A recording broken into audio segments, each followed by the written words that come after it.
সম্মানিত সুধী, নাটক সমাজের দর্পণ। Drama is the mirror of the society.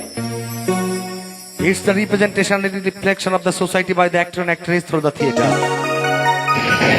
বাস্তব জীবনে প্রতিচ্ছবি অত্যন্ত সুন্দরভাবে মঞ্চস্থ করাই সমস্ত শিল্পী কলাকুশলীদের একমাত্র লক্ষ্য এবং উদ্দেশ্য। সেই লক্ষ্য উদ্দেশ্যকে সামনে রেখেই আমাদের আজকের নিবেদন। মোরা একই বৃন্তের দুটি কুসুম, হিন্দু মুসলমান, মুসলিম যার নয়নমণি, হিন্দু তাহার প্রাণ। আসুন আমরা সবাই মিলে জাতি ধর্ম বর্ণ গোত্র নির্বিশেষে হিংসা বিদ্বেষ হানাহানি ভুলে মানব জাতি শ্রেষ্ঠ ধর্ম মানব ধর্মকে অবলম্বন করে কাঁধে কাঁধে মিলিয়ে হাতে হাত রেখে বাংলার চিরাচরিত ঐতিহ্য, বাংলার কৃষ্টি কালচার, বাংলার সংস্কৃতি ধারক ও বাহক এই যাত্রাপালাকে এগিয়ে নিয়ে যাই সফলতার শীর্ষে। অশ্লীলতা নামক বটবতা থেকে ছিনিয়ে এনে তাকে ফিরিয়ে দিই তার সেই চিরচেনার রূপ, যা মানুষকে আজও কাঁদায়, আজও হাসায়, আজও মানুষকে আকৃষ্ট করে। চলুন উপভোগ করুন আমাদের অদ্য রজনীর নিবেদন।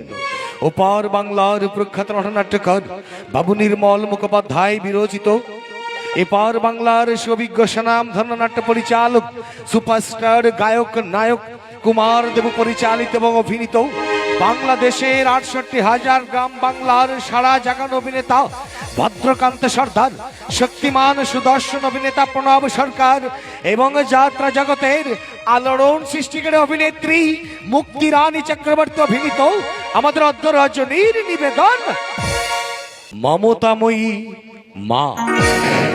হ্যাঁ সম্মানিত সুধী, যার শ্রেষ্ঠাংশ অভিনয় করেছে বর্তমান সময়ের সুপারস্টার গায়ক নায়ক কুমার দেবু, সঙ্গে আছে বর্তমান প্রজন্মের সারা জাগানো জননন্দিত নায়িকা গায়িকা নায়িকা নিপা রানী, আছে উদীয়মান যুবরাজ মহেন সর্দার এবং মিষ্টি মেয়ে পপি রানী, দক্ষিণবঙ্গের দুর্ধর্ষ খলনায়ক ভিলেন অফ টাইগার সুকুমার সর্দার এবং লাস্যময়ী মিস লিজা, আরো এক উদীয়মান দুর্ধর্ষ খলনায়ক ড্রাগন চিরঞ্জিত মিস্ত্রি, উদীয়মান সুপারস্টার বাবু সঞ্জয় রায়, শক্তিমান অভিনেতা গোবিন্দ বাবুলাল মন্ডল, সুকণ্ঠ গায়ক ভোলানাথ বিশ্বাস, যন্ত্রসঙ্গীতে মাস্টার হীরামন এবং প্যাডিস্ট আনন্দ মোহন, স্মারক বাবু সঞ্জয় সরকার, সাজসজ্জায় মুকুন্দ কুমার, দল স্বত্বাধিকারী বাবু তন্ময় সরকার, সাউন্ডে আছে দক্ষিণবঙ্গের ঐতিহ্যবাহী সুপ্রসিদ্ধ স্বনামধন্য Rahul sound and decorator proprietor Amal Kumar. চলুন উপভোগ করুন আমাদের অদ্য রজনীর নিবেদন মমতাময়ী মা। দেখে যান আমাদের অদ্য রজনীর নিবেদন মা মাটি মানুষের কথা নিয়ে নির্মল মুখোপাধ্যায়ের এক অনবদ্য সৃষ্টি, কুমার দেবুর এক ব্যতিক্রম ধর্মী উপস্থাপনা মমতাময়ী মা। মমতাময়ী মা।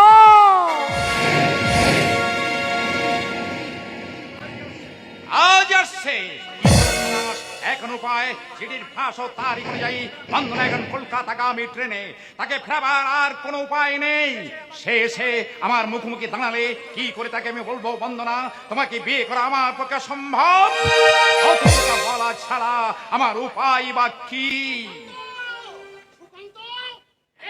সুকান্ত, এই রে কি রে, কি ভাবছিস এত? আরে তোর তো বসন্ত জাগ্রত দ্বারে, এমন হর্ষ সময় বিষাদ কেন হেরি বদনে? কি ব্যাপার? আমি খুব চিন্তায় পড়ে গেছি বিভোর। চিন্তা কি রে? আরে চোখ কান বুঝে আর কয়েকটা দিন পার করতে পারলে তো তুই তোর প্রিয়সীর মুখ দেখবি। ভাবিস নে বউ তোর সুন্দরী সুশীলা সুরসিকা। আরে থামলাম, বলছিলাম নামটা যেন কি তার? তোর ভাবি বধুর অঞ্জনা। অঞ্জনা কে ছিলেন? হ্যাঁ মনে পড়েছে, বানরী মহাবল পবন দেব যাকে প্রেমালিঙ্গন দিয়েছিলেন, যার গর্ভে জন্মেছিলেন হনুমান বজরঙ্গ বলি। তোদের পুত্র হনুমানের মতো বীর হবে। তোর বিভোর হাত জোড় করছি, ঠাট্টা তোমার এখন ভালো লাগছে না। ঠিক আছে, হনুমানের কথা বাদ দিয়ে এবার হানিমুনের কথা বলছি, শোন। মানে বিয়ের আগে সন্তানের আশা করা আর মিষ্টান্নে কেরোসিন তেল ঢালা একই কথা।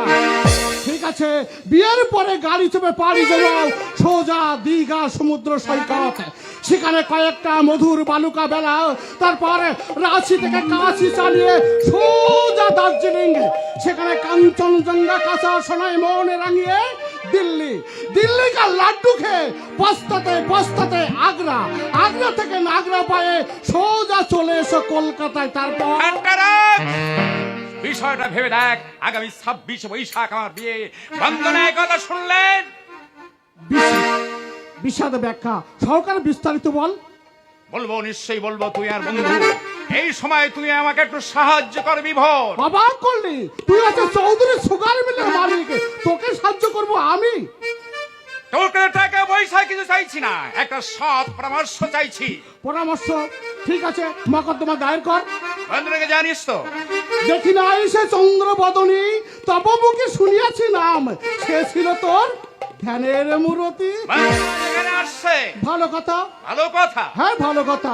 নরের পাশে নারী, নারীর পাশে নর, এই নিয়ে তো জগত সংসার। তুই তোর খেয়ালে আছিস? বিষয়টা ভেঙে দেখ, আগামী 26 বৈশাখ আমার বিয়ে। বন্ধনায় কথা শুনলেন? হ্যাঁ বলছিলাম বন্দনা এখানে আসছে, তুই জানলি কি করে? এই চিঠিতে। আচ্ছা বলছিলাম বন্দনাকে তুই বিয়ের প্রতিশ্রুতি দিয়েছিলি? হ্যাঁ দিয়েছিলাম। আচ্ছা বন্দনার সঙ্গে তোর মেলামেশা কতদূর গড়িয়েছে?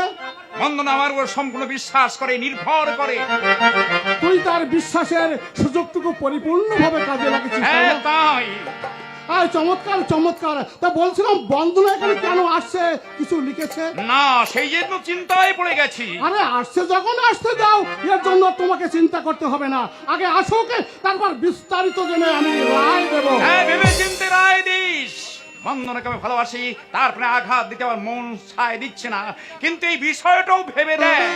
এই জন্য কথাই বলে, ভাবিয়া করিও কাজ, করিয়া ভাবিও না। সুকান্ত, এসো, এসো।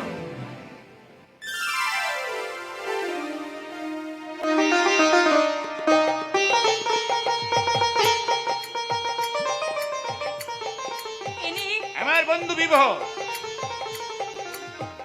ওর মুখে আমি আপনার কথা অনেকবার শুনেছি। এই দেখো, আবার আমার পায়ে হাত কেন? আপনি ওর বন্ধু, আর আমারও তো গুরুস্থানীয়, তাই বয়োজ্যেষ্ঠের পায়ে হাত দিতে কোনো দোষ নেই। বাহ বাহ, চমৎকার চমৎকার। বন্দনা তুমি হঠাৎ এখানে চলে এলে কেন, আমার চিঠি তুমি পাওনি? বেশ কয়েকখানা চিঠি তো আমি তোমাকে লিখেছিলাম। হ্যাঁ লিখেছো, কিন্তু হঠাৎ চলে আসবার কারণ তো কিছু লেখনি। না এসে আর যে কোনো উপায় ছিল না। কেন? না মানে ইনি। বিভোর, তুই বল। তোমার ঘরে গিয়ে বস। আচ্ছা আমি তাই বলছি। এবার বলো তো কি ব্যাপার? বলবো বলেই তো আমি ঊর্ধ্বশ্বাসে তোমার কাছে ছুটে এসেছি। তুমি ছাড়া আজ আমার দুঃখ ব্যথা বলবার ঠাঁই কোথায় বলো? বন্দনা, এভাবে আসা হয়তো আমার অন্যায় হয়েছে, কিন্তু একটার পর একটা চিঠি দিয়েও আমি যখন তোমার কোনো উত্তর পেলাম না, ঠিক তখনই আমি ছুটে আসতে বাধ্য হলাম। কিন্তু এমন কি ঘটনা ঘটেছে যেটা বাবা মা কেউই জানতেন না? তুমি আমাকে বলেছিলে সময় সুযোগ মতো তুমি মা বাবাকে সব কথা বুঝিয়ে বলবে। আমিও জানতাম তোমার মতো সুপাত্রকে আমার বাবা কখনো হাতছাড়া করবে না, তাই তো তোমার সঙ্গে আমি গোপনে মেলামেশা করেছি। ও বুঝতে পেরেছি, আমাদের গোপন প্রণয়ের কথা জানাজানি হয়ে গেছে, তাই বাড়িতে অশান্তি হয়েছে, তাই না? হ্যাঁ হ্যাঁ সুকান্ত, কি হয়েছে? বাবা পুরুষ মানুষ, তাই বাবার চোখকে আমি এতদিন ফাঁকি দিয়েছিলাম, কিন্তু আমার মায়ের চোখকে আমি ফাঁকি দিতে পারলাম না সুকান্ত। ধীরে ধীরে দেহে আমার কতকগুলো বিশেষ চিহ্ন ফুটে উঠলো। মা বুঝতে পারলো, একদিন সবার অজ্ঞাতে মা আমাকে ধরলো, বললো বল বল কালামুখী, এই সর্বনাশ তোর কে করলো? সর্বনাশ মানে? সুকান্ত, আমি যে তোমার বংশের, আমার বংশের ভবিষ্যৎ সন্তানের মা হতে চলেছি। হ্যাঁ সুকান্ত, সেদিন মায়ের কাছে তোমার নাম আমি বলিনি, তোমাকে ছোট করতে আমার মন যে কিছুতেই চাইলো না সুকান্ত। কিন্তু কিন্তু কথাটা বাবার কানে যেতেই বাবা আমাকে দূর দূর করে বাড়ি থেকে তাড়িয়ে দিল। তারপর পাশের গ্রামে মাসির বাড়িতে আমি আশ্রয় নিলাম, কিন্তু সেখানেও আমি নিরুদ্বিগ্নে থাকতে পারলাম না সুকান্ত। ওই মাসির ছেলেটি মাতাল, আমার উপর তার কুদৃষ্টি পড়লো। ওসব কথা থাক, এখন তুমি কি করবে? আমি আর কি করব, যা করবার তো তুমিই করবে সুকান্ত। আমার জানাশোনা একটা নার্সিং হোমে ফোন করে দিচ্ছি, ট্যাক্সি করে সেখানেই চলে যাও। না না সুকান্ত, না। তুমি কি বলছো? একটা নিষ্পাপ শিশু আমাদের অপরাধের বলি হবে কেন? এছাড়া কোনো উপায় নেই বন্দনা। আরে তুমিও কথা বলো না সুকান্ত। কত আশা কত কামনা নিয়ে সে এই পৃথিবীতে আসছে, বিনা দোষং করে নষ্ট করবার কোনো অধিকার কিন্তু আমাদের নেই সুকান্ত। এই অবস্থায় তোমাকে নিয়ে আমি কি করব? আমি যে কিছু কোনো দিকে পথ দেখতে পাচ্ছি না। পথ পথ তো তোমার হাতের কাছেই আছে সুকান্ত। কিসে পথ? আমাকে সামাজিক স্বীকৃতির মাধ্যমে তুমি গ্রহণ করো, দেখবে সব চিন্তা ভাবনা তোমার দূর হয়ে যাবে। হয়তো যাবে, কিন্তু আর তা তুমি পারছি না বন্দনা। পারছো না? না। তবে তবে কি তুমি আমায় ভালোবাসো না সুকান্ত? বাসি বন্দনা, ভালোবাসি মন প্রাণ দেব। সুকান্ত, কিন্তু তাই তো আমি এগোতেও পারছি না, আবার কিছুতেও পারছি না। সুকান্ত, বন্দনা, আপাতত তোমাকে একটা বাড়ি ভাড়া করে দিচ্ছি, সেখানে গিয়ে থাকো, ঝি চাকর রেখে দেবো, তোমার কোনো অসুবিধা হবে না। আজ তুমি এ কথা কেন বলছো সুকান্ত? আমাকে আমাকে বিয়ে করবার ইচ্ছে কি তোমার নেই সুকান্ত? আছে বন্দনা, আছে। সুকান্ত, কিন্তু বাবা মাকে কিছু বলা হয়নি, এভাবে হঠাৎ কিছু করা আমার পক্ষে উচিত নয়, সম্ভব নয়। আজ এ সংকোচ কেন সুকান্ত? আমাদের ফেলে আসা দিনগুলোর কথা তুমি একটিবার ভেবে দেখো। অস্বীকার করছি না, তোমার আকর্ষণে প্রতি সপ্তাহে আমি পিসিমার বাড়িতে যেতাম। আমাদের গোপন মেলামেশায় তোমাকে আমি কতবার বাধা দিয়েছি, তুমি আমার একটি কথাও সেদিন শোনোনি সুকান্ত। আর সেদিন নিজেই তুমি আমাকে বিয়ের প্রতিশ্রুতি দিয়েছিলে। আমার কথা আমি রাখবো বন্দনা, তোমাকে আমি বিয়ে করব, তবে গোপনে। গোপনে? হ্যাঁ, গোপনে। আমি শ্বশুর শাশুড়ি পাবো না, নারীর চিরন্তন আদর্শ ধারায় আমি চলতে পারবো না। তবে সে বিয়ের সার্থকতা কি সুকান্ত? তোমাকে আমি বলে বোঝাতে পারছি না। কেন? কেন কেন আমি এই কথা বলছি? কেন সুকান্ত, কেন? সে কথা তুমি শুনতে চাইও না, সইতে পারবে না। মেয়ে জাতির জন্মই তো সইতে সুকান্ত। তুমি তুমি বলো সুকান্ত, তুমি বলো। কেমন করে সে কথা তোমার সামনে উচ্চারণ করি? সুকান্ত, তবু আমাকে বলতে হবে বন্দনা, আগামী 26 বৈশাখ পিতার মনোনীত পাত্রীর সঙ্গে সঙ্গে আমার বিয়ে।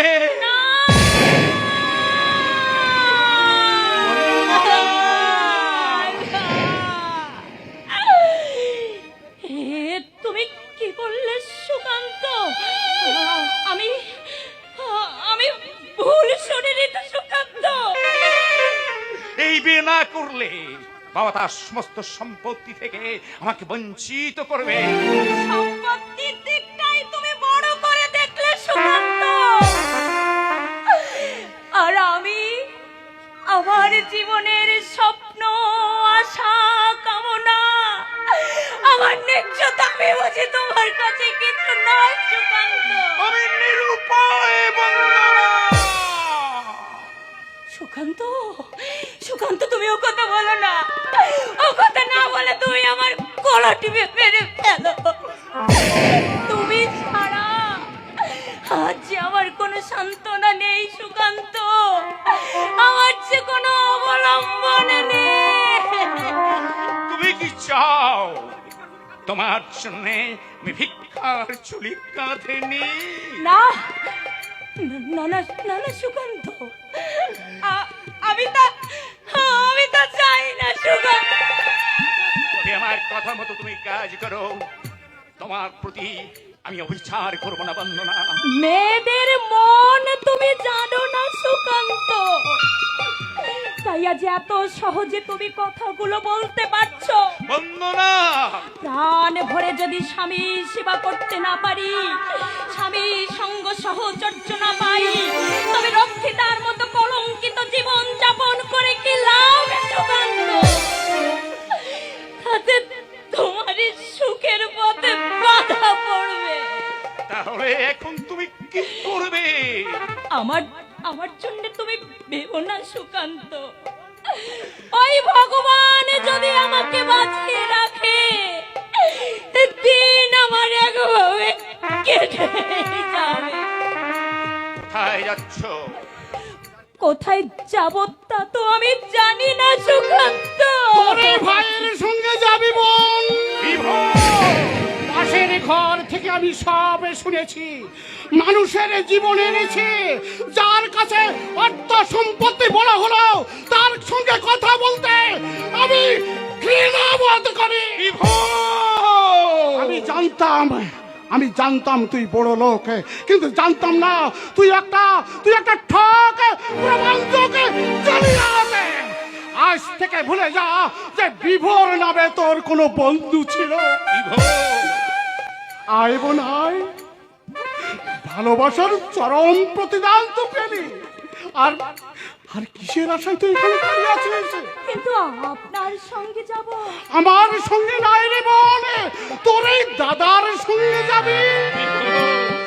আয় বোন আয়, আমি হয়তো তোকে রাজভোগ খেতে দিতে পারবো না, কিন্তু ভাইয়ের ভালোবাসা আর একটু নিশ্চিত আশ্রয় তো দিতে পারবো।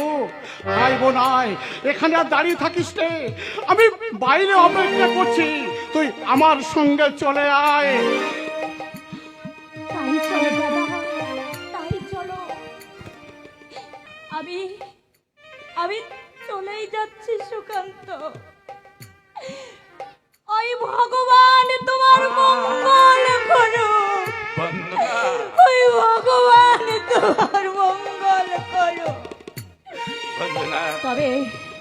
তবে যাওয়ার সময় একটা কথা তুমি জেনে রাখো সুকান্ত, এই বন্দনা ছিল,